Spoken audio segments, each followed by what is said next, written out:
Well, good morning, Mark. Welcome to Gold Coast Speakers podcast. I know that we're both speakers on the Gold Coast Speakers Network, and great to have you on board. I get the pleasure, and I think we've had one conversation maybe at a networking event that I really enjoyed, and I think it was a lunch we also did, and it's really great to have you on. So firstly, I'd say let's kick it off by introducing yourself. Tell us a little bit about Pragmatico, and then we'll get hooked into it. Yeah, thanks, Jodi. Good to see you again. We definitely had a lot in common at that, especially at the lunch chat. We got into all sorts of stuff, which was good fun. Pragmatico, I started back in 2020. I'd been retired for about 4 years and did a lot of travel and interesting different sorts of travel things, like overland through Central Asia and Mongolia and Iran and all sorts of stuff. And while that was really fun, it just felt like it wasn't as fulfilling as giving back and making a difference and the enjoyment I get from work. And what I'm doing now is probably the most it's probably the career where I'm getting the most enjoyment from.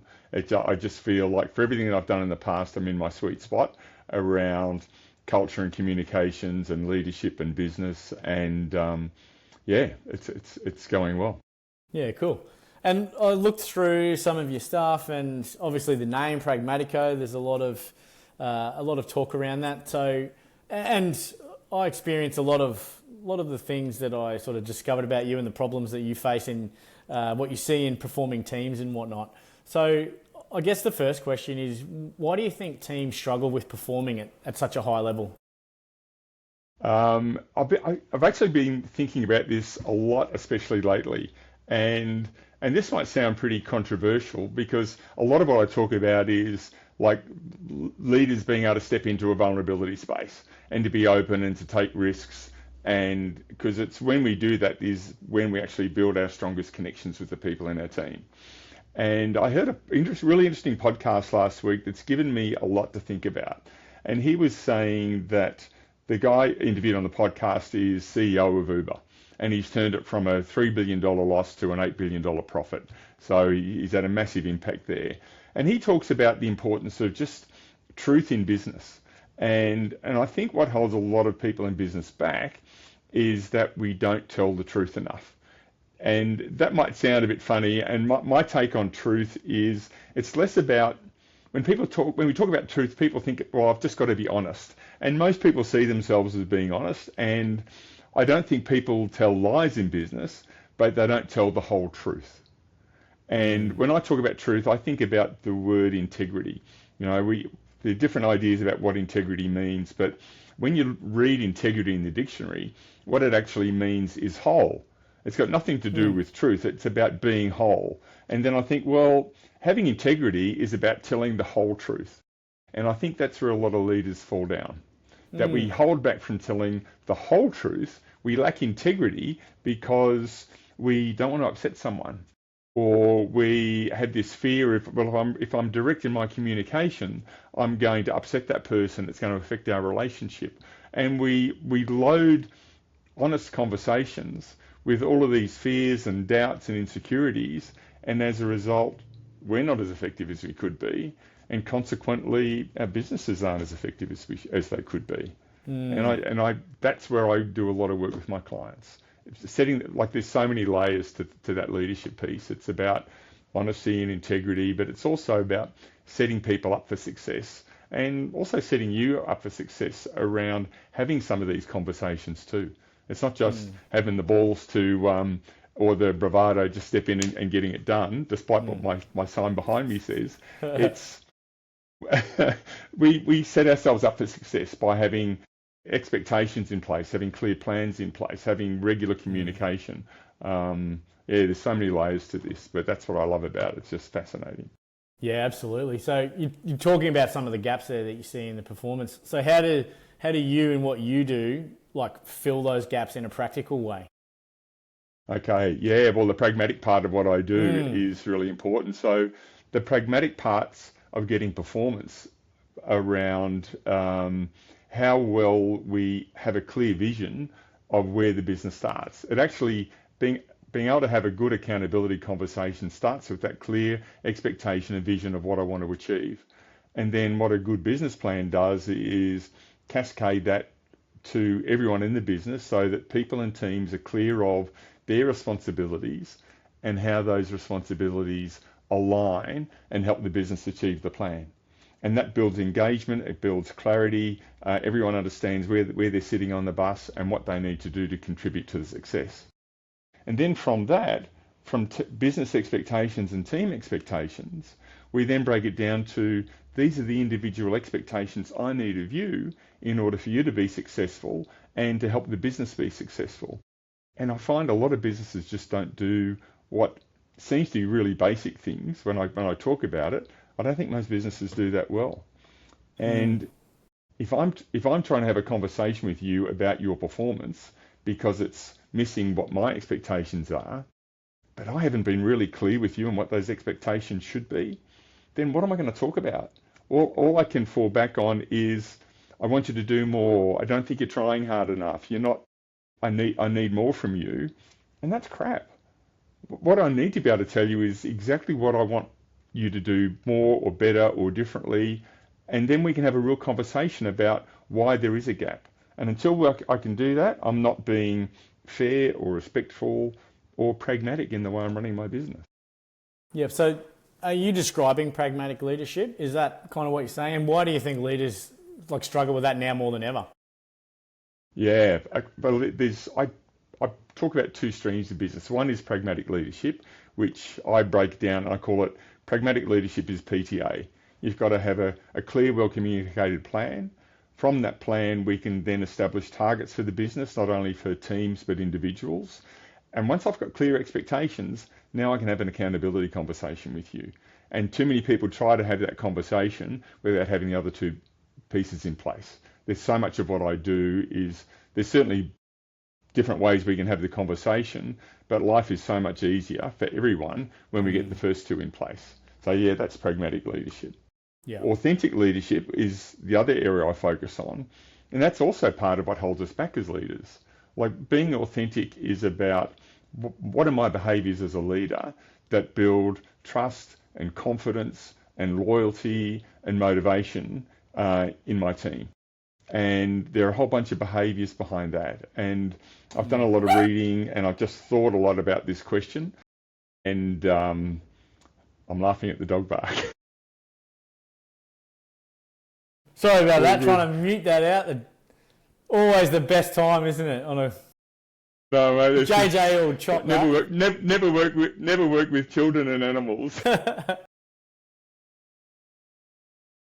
So authentic leadership. So when we think about what are those behaviours, and Jim Collins talked about in the great businesses, they were led by leaders that were strong-willed, but also people-focused and humble. Okay, now sometimes when I use the word humble, people think that they're shy or lacking confidence. But these leaders had confident humility. They knew what they were good at, they knew exactly where they were going, but the humility meant that they were always open to new ideas. There was always something new to learn. Okay, and that's exciting, and people want to be around people like that. And then I expanded my model a little bit more and thought about, and I came up with this acronym which I love because it just helps communication and memory. If you want to be a strong, authentic leader, you need to be at your best. Okay, so what does BEST mean? It's an acronym for B is for balanced decision making. I make decisions that are fair, considered, take into account a range of situations, but it's ultimately for the good of the business and respectful for the people involved. I'm ethical. Is for ethical. That I have clear values that are well communicated and my behaviour consistently is aligned to those values. And I don't pick favourites. I treat everyone fairly and I'm honest and have integrity. We come back to that concept again. S is for being self-aware. The funny thing is we all think we're self-aware, but with some of the assessments I do, I find that definitely. And I think that people get confused about self-aware. Well, I'm self-aware because I know what my strengths are, I know what my weaknesses are, I know what I like to do. That's about 10% of self-awareness.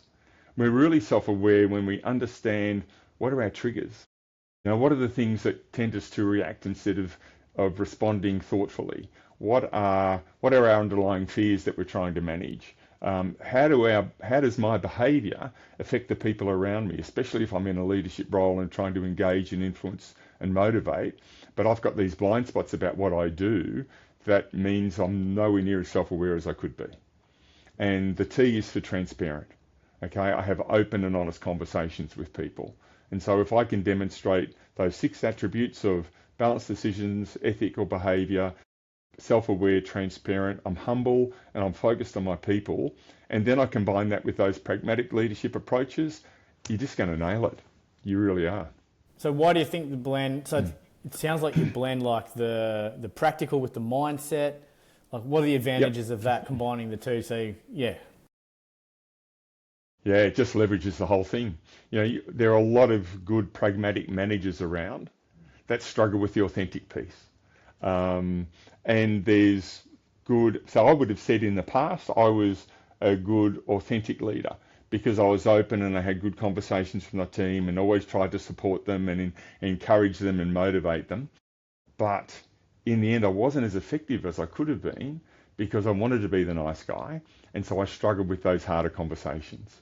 And they're things that held both of my businesses back to some extent, I think.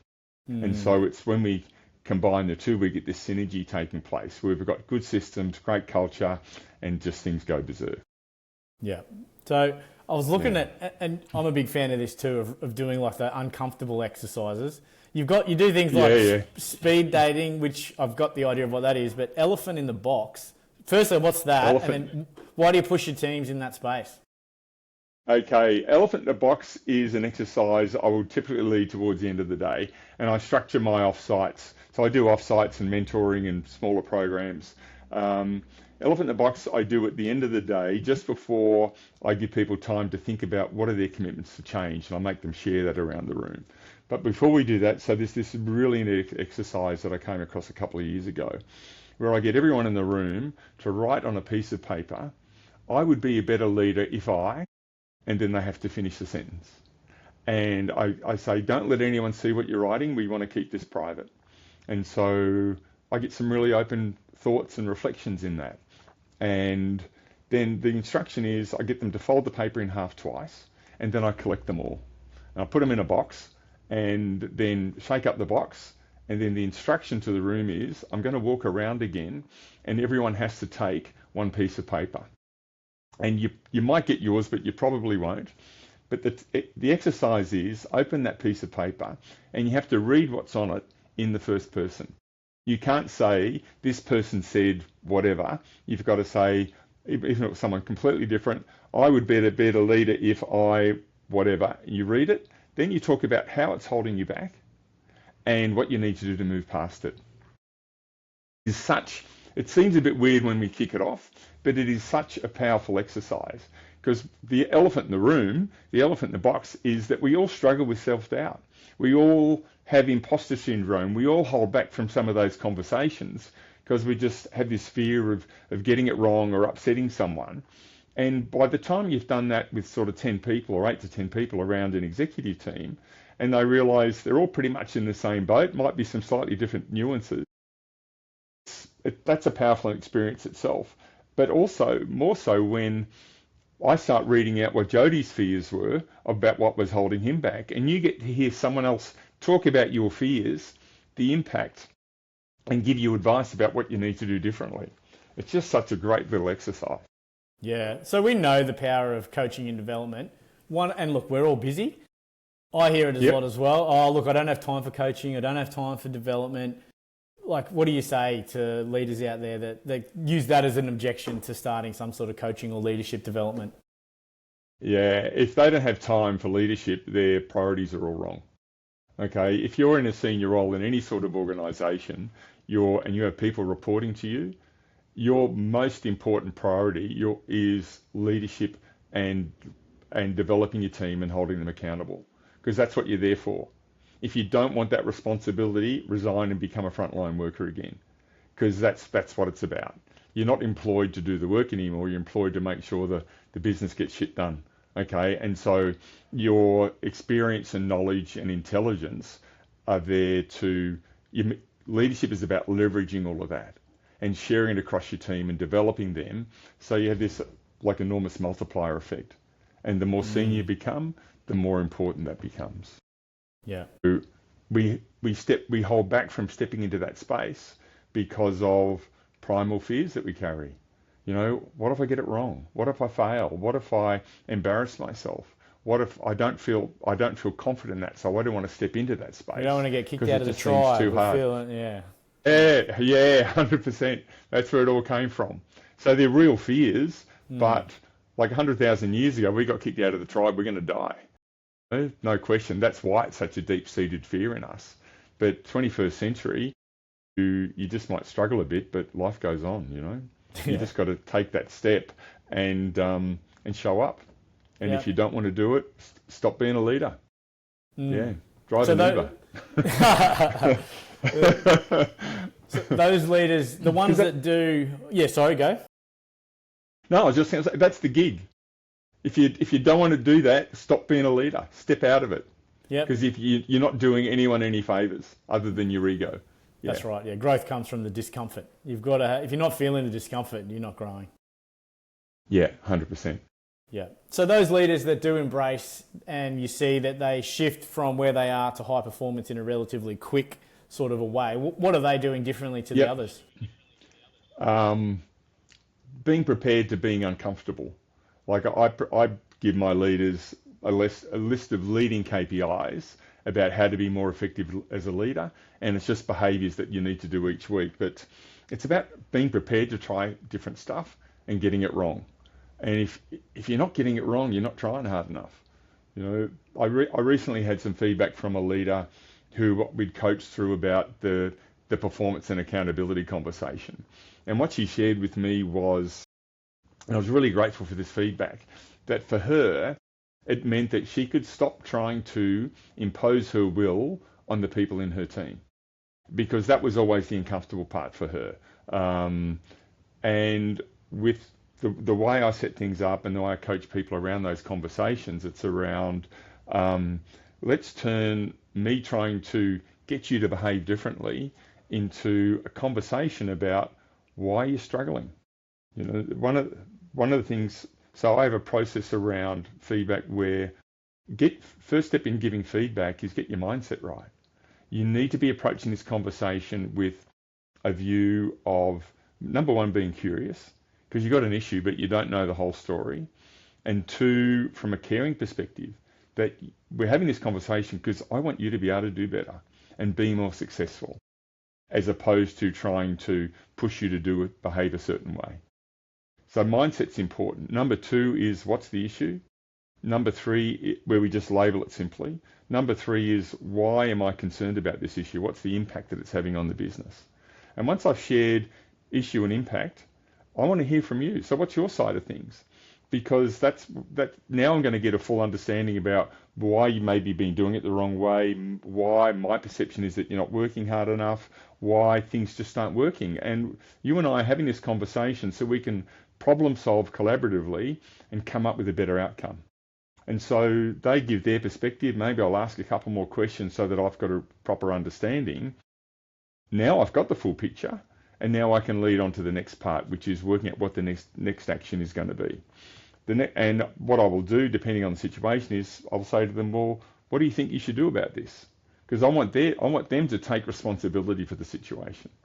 And so then we'll have a conversation, and maybe I like their idea, or maybe I will suggest a couple of changes. Or if it's something really serious, I'm going to say, no, that's not going to cut it. What I need you to do is this, and I'll be really directive.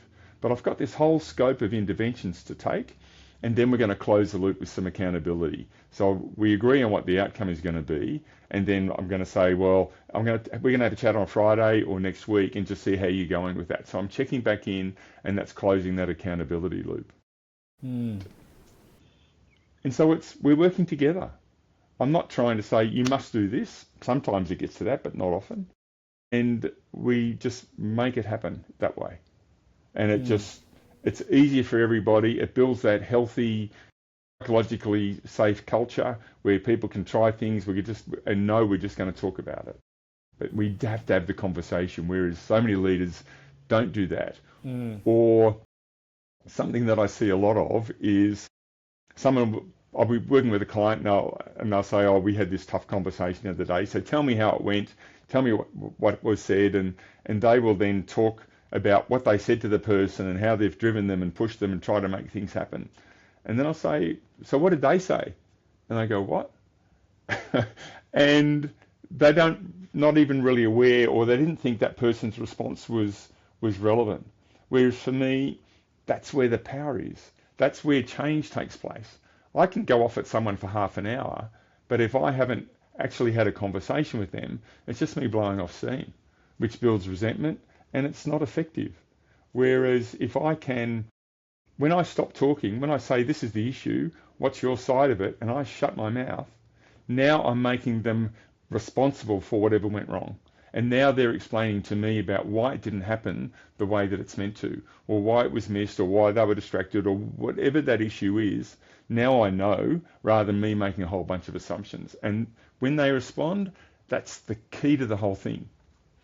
Because once they've responded, I can then work out what the next step needs to be, and I can hold them accountable. And that way we'll get traction.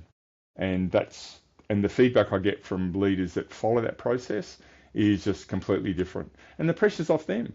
They're not feeling like they're the prick anymore, having to have this hard conversation. It's not a hard conversation. We're just having a chat about something that's not working in the business. Completely different loading. So how do you get them to get that balance of like stretching and support? How do you get them to get that right? Yeah, it's about having the conversation first, and I'll ask groups about, what do you think it takes to create a high-performing team? And too many people think it's all about the stretch and the pressure and the drive and the high expectations and even intimidating people to get things done. And like all of that can be appropriate for a time, but high-performing teams have this balance between really high expectations and a lot of support, where we're having regular conversations around what I need to see from you, giving feedback, acknowledging good work when it's done, but also having more directive conversations when there is a performance gap, so we can problem solve and bring things back. And when you have that really good balance between stretch and support, that's when we get that high-performing team. So we do want to set high expectations and talk about that and understanding all of those factors that drive high performance. It's not one or the other. Again, one of the clues to this is how often we give feedback. So the critical leaders are only giving negative feedback. They're only telling people what they've done wrong and what they need more of. And when you have that sort of leader and you see them walking, you think, oh, what are they going to be critical of now? And so it demotivates you. And after a while, people think, I don't need this. I'm going to find something better where there's better balance. On the other hand, you could be the sort of leader that I was, where I would just praise my team, just not really deal with the hard stuff, but just keep on giving them encouragement, and you sort of cross your fingers and hope, if I encourage them enough, maybe they'll do it one day, and you just get disappointed. And you end up working too hard because you're not delegating well enough, and you're not setting expectations clearly enough. And so you breed this complacency in your business. So it's about finding that right balance. So if you're giving all of one type of feedback, you're missing the boat. We need to find that balance between the two. So working across all the different industries that you've had, what are some of those universal truths in leadership that still hold up? Okay. Leaders hate giving feedback. They don't like doing it. I quote this survey that was done back in 2019, and 60% of leading CEOs around the world find that people performance is their greatest weakness. And I think it comes back to those universal fears that we spoke about earlier, Jodi, around fear of failure, fear of getting it wrong, fear of being isolated, and like that's universal. And I see that in multinationals, I see it in small businesses with just one or two employees. We hold back from saying what needs to be said, and everyone suffers. I would get feedback from my team when I didn't give enough directive feedback that they just wanted to hear more from me. They wanted to do better. They wanted me to tell them what they needed to do, and I was too shy or too nervous to really tell them what what I needed to tell them, but what they wanted to hear anyway. You know, we just beat ourselves Yeah. up around this stuff. That and comes it's back not to necessary. self-awareness, doesn't it? Like that's that Totally. underlying of whatever it might be that's holding us back. That's a belief that's probably been instilled from when we were kids. That Yeah. or we're people pleasers. I do it. Yeah, 100%. I do this exercise with leadership teams where I make them give feedback to each other. And they've got to give 2 pieces of positive feedback, 2 pieces of feedback where I think you could do better here. And when I set out that exercise, everyone in the room is panicking. They're stressed, especially because they've got a CEO in the room, and now everyone's going to have to tell them what they think of them, and the CEO's nervous because everyone's going to tell him what they think of them. And so, honestly, I can see fear in the eyes of people in the room, but every time we finish that exercise, they tell me it's just the best thing they've ever done. Yeah. Because we're not just hearing the negative stuff, we're hearing all the good stuff. And sometimes that's a blind spot for us as well. That we're hearing things that people see in us that maybe we didn't recognize that's good. And yeah, there's some challenging feedback as well, but it's all true. It's all done respectfully. We've just got to take it on board and think about it. Yeah. So you mentioned at the start around trust and vulnerability, and I know trust is kind of a theme in all your programs. For organisations, what builds trust or breaks trust the fastest? I think it comes back to the integrity piece. And you've got to care about people, okay? So maybe that's the starting point. Caring about people enough to tell them the truth and the whole truth. And some of those conversations won't be fun, okay? They'll be challenging for both people in the room, but that's how things happen. And when you have a reputation of someone that is respectful but direct, but always tells the truth, that builds loyalty, that builds performance, that builds trust. Not someone that tries to sugarcoat a message all the time or avoids the message altogether. That's just damaging. It's easy in the short term, but damaging in the long term. Yeah, that's awesome. So, mate, lots to think of. I could keep talking for ages, but we're nearly at half an hour already. I can't believe how quickly that zipped along. Okay, yeah. So if people are out there looking to find you online and whatnot, give us a bit of how to get in contact, and then also what type of, so in the context of Gold Coast speakers, what do you how do you add value, and what would organisations be looking for you to come and present or speak or run a workshop? Like, what's your ideal type of environment there? Yeah, I love public speaking. It's when I talk about coming back to work it's cool, isn't it? I just love having that impact, and there's probably 3 main things I talk about. One is around how we build trust in organisations and how important it is as a foundation for high performance. If you don't have trust, you're not going to have high performance. You'll just get people following the rules. The other topic is more around that pragmatic leadership, around how we set expectations, how we follow up with accountability, how do we have those conversations, how do we have meetings where all of that comes together, because meetings are where accountability happens, you know. So that's a favourite topic. And another one I have is more around fulfillment. And I call this talk Setting Goals for Life. And I need to come up with a better topic because it's probably the presentation that I give that gets the strongest feedback in terms of personal impact, because it talks about what's important in your life. What are your values? What are your behaviours? What are your outcomes? What are you actually achieving? And we talk about some different frameworks around that and about why things like self-love and vulnerability and mental alertness and having a purpose are just so important in terms of having a good life. And that's a foundation for having strong relationships, and then that helps you have a better career. So many people are focused on having a good career and making lots of money, and that's great. But I've met too many people that have that career that are sad and lonely or not as healthy as they could be because they've just got their priorities wrong. And so when I talk about this, and I share some hard stories about myself, so it's triggering for me and it's triggering for the audience, but it has impact. Yeah, and I think, like, I believe personally as well that I think a lot of the troubles that we see out there in the world is from people. There's a lack of purpose and a lack of meaning in their life, and they don't have to Yep. be world changers. It can be, your purpose could be you could be a stay-at-home mum.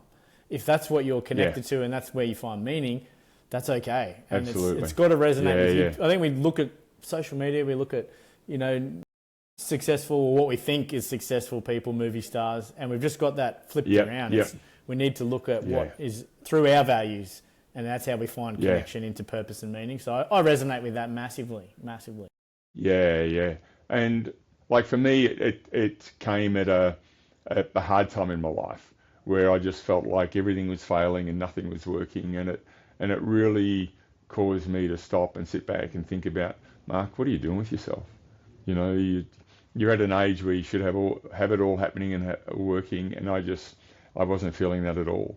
And so I just went into much more of a deeper personal journey to start to work some things out, because I just realised that on the outside everything looked great, but inside, I was just not happy with who I was and what I was doing.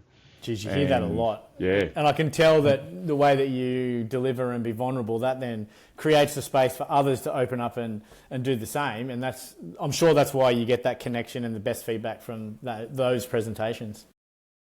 Yeah, thanks, Jodi. Yeah, I think so. It's especially like I'm a big guy. I'm 6'5", and I'm not 25 anymore. And when I talk about these things, I think it helps create that space as well. Yeah, for sure. So in closing, how do we find you online? Where do we connect? If they're looking to look you up, what do we do? Yeah, well, I'm definitely Gold Coast based. I've got an office in Burleigh, so I'm always up for a chat and a coffee. My website is pragmatico.com.au. My number's 0416 111 454, easy to remember. Just reach out, drop me a line, give me a call. Let's just have an easy chat about what's going on and see if there's a fit between what you're needing and how I work, and we can take it from there. Awesome. I think I might take you up on that coffee as well, because I frequent the Burleigh area. I'd love to drop in and continue this conversation offline. That'd be great. I'd love that, Jodi. That'd be really cool. Yeah. Really awesome. Good to see you, man. Yeah, likewise, Mark. Thanks again. Thanks for the time and appreciate the chat. Thank you. Take care. Bye. Thanks for tuning in to the Gold Coast Speakers podcast. If you loved this episode, share it with someone who needs to hear it. And if you're looking for your next speaker, or even ready to step onto more stages yourself, you know where to find us. goldcoastspeakers.com.au. I'm JJ Person-Jones, founder of Gold Coast Speakers. And until next time, keep showing up, keep showing your voice, and making waves.